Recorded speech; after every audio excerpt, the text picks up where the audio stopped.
Começa direto para Brasília com Alexandre Ramagem foragido nos Estados Unidos. A Câmara bloqueou o salário do deputado ao atender a uma determinação do Supremo Tribunal Federal. Chegando por aqui, Lucas Martins com as últimas informações. Mais algum parlamentar sofreu com a mesma decisão do Supremo Tribunal Federal? Boa noite para você, bem-vindo.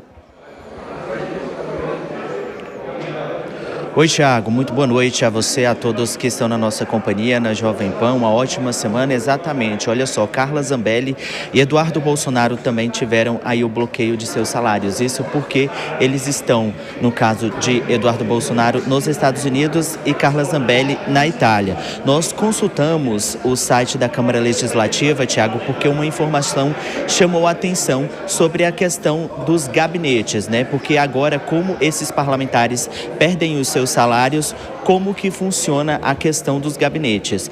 Pela regra, eles teriam que, todo o gabinete seria afastado e meio que supostamente deixaria de existir. Mas isso é uma coisa que é tramitada ainda por outros parlamentares, como os suplentes que ficam no lugares desses parlamentares oficiais. E o que consta no site da Câmara Legislativa é que, por exemplo, Ramagem teve uma verba de gabinete de mais de R$133 mil em outubro, com 19 pessoas neste ano atuando. E desses 19, 17 ainda estão na ativa. O último salário pago para o parlamentar foi de R$46 mil em setembro. No caso de Carla Zambelli, a verba de gabinete, ela que deixou o país já tem algum tempo, de mais de R$132 mil em outubro, 29 pessoas neste ano e 12 na ativa no gabinete de Carla Zambelli. Essas são as informações que foram apresentadas. E o último salário foi pago no mês de maio, de mais de R$46 mil. No caso de Eduardo Bolsonaro, a verba de gabinete dele foi de mais de R$132 mil também no mês de outubro, com 12 pessoas neste ano contratadas no gabinete dele e 9 trabalhando ativamente. O último salário foi pago no mês de julho, cerca de R$17 mil. Como eu disse no início, né, Thiago, toda essa questão envolve como que fica a tramitação depois que o parlamentar deixa de perder o cargo. A vaga vai para o suplente. E aí nós conversamos com alguns consultores legislativos para entender melhor como que funciona isso, depois que o deputado perde o cargo. E aí os consultores nos disseram o seguinte: olha, vai de cada suplente. Se o suplente decidir em manter alguns funcionários, ele pode fazer isso, mas pela regra do legislativo, assim que um parlamentar perde o mandato, todo o gabinete, de fato, eles deixam as suas funções e ele para de funcionar. Tem uma questão também que chamou a atenção, que só as cotas parlamentares de todos esses parlamentares que eu citei, Thiago, é que estão no negativo. Não foram utilizadas durante os meses, que são cotas, essas cotas parlamentares geralmente são utilizadas para combustíveis e outras questões que envolvem aí a estadia de parlamentares aqui em Brasília e outras questões. É claro, a gente segue acompanhando de perto toda essa questão envolvendo esses 3 parlamentares que agora, por decisão do Supremo Tribunal Federal, tiveram seus salários bloqueados. Volto com você. É isso, Lucas Martins, do turno do Senado, trazendo essas informações. Bom trabalho para você. Vou chamar as nossas comentaristas, a Denise Campos de Toledo entrando aqui nos estúdios e com a gente também a Dora Kramer.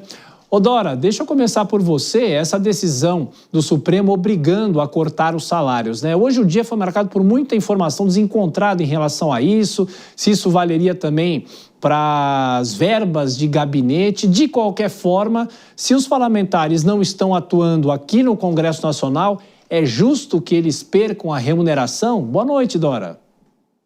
Boa noite, Thiago. Boa noite, Denise. Boa noite a todos. Olha só, o corte das cotas e dos salários é o mínimo que a Câmara pode fazer, né? Porque, na verdade, o que o presidente, a mesa diretora, os líderes partidários da casa estão fazendo é desrespeitar uma decisão judicial. Porque eu acho que mais grave, claro que essa coisa de gabinete gerando despesa, tem funcionários, ali a serem remunerados, aí tem que sustentar também o suplente, enfim, é um dinheiro que de qualquer maneira sai. Agora, eu acho que o mais grave, tudo é grave, tá? Mas eu acho que o que pesa na casa das leis é o desrespeito à lei. Então, a Câmara não pode reclamar de decisões do Supremo Tribunal Federal, está desrespeitando uma decisão judicial, que é a condenação, no caso dos dois deputados condenados, a Carla Zambelli e o Alexandre Ramagem. São condenados e na condenação está lá a perda do mandato e que a mesa declare, a mesa diretora da Câmara, de ofício. Mas o presidente da Câmara resolveu que não é bem assim, atendendo aos líderes, deixa rolando. O da Carla Zambelli já está há 5 meses ali na Comissão de Constituição e Justiça, nada acontece. O deputado Eduardo Bolsonaro, que não tem condenação, mas tem falta, outro dia mesmo se aproveitou do sistema do Senado, que era a votação do Congresso, e votou numa atitude desafiadora, impertinente, sabendo que está proibido de exercer o mandato. Então, isso ocorre porque a Câmara, e eu acho que o Senado também, mas a gente está falando da Câmara, é leniente. Eu acho um escândalo a Casa Legislativa, encarregada de criar as leis, desrespeitar uma decisão do Supremo Tribunal Federal. Esse, para mim, é o ponto mais grave.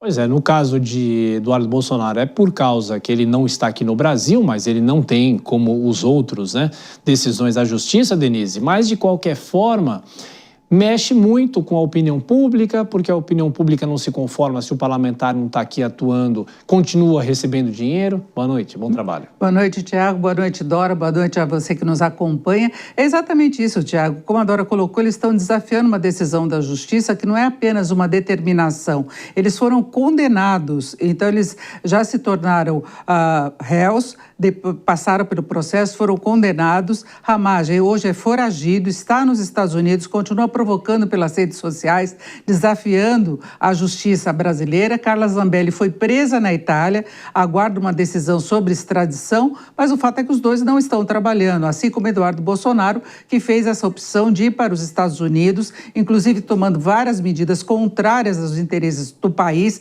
Ele declarou isso em redes sociais, não é uma questão de opinião, ele deixou muito claro, ele comemorou quando foram determinadas aquelas tarifas sobre produtos brasileiros exportados para os Estados Unidos. Então, os três estão ausentes, têm essa determinação legal e, mais do que isso, os suplentes têm de assumir, eles tomarem as decisões referentes aos gabinetes, a todas as verbas, inclusive para que se possa trabalhar corretamente, da forma adequada, dentro da legislação lá na Câmara dos Deputados. Então, é esperar que não haja averiguação e consultas, como o Hugo Mota disse na semana passada, em relação à situação de Ramagem. Ele foi condenado pela trama golpista, está foragido do país e não vai exercer mais o mandato. Então, não tem como fugir disso, a punição do salário ainda é pouco.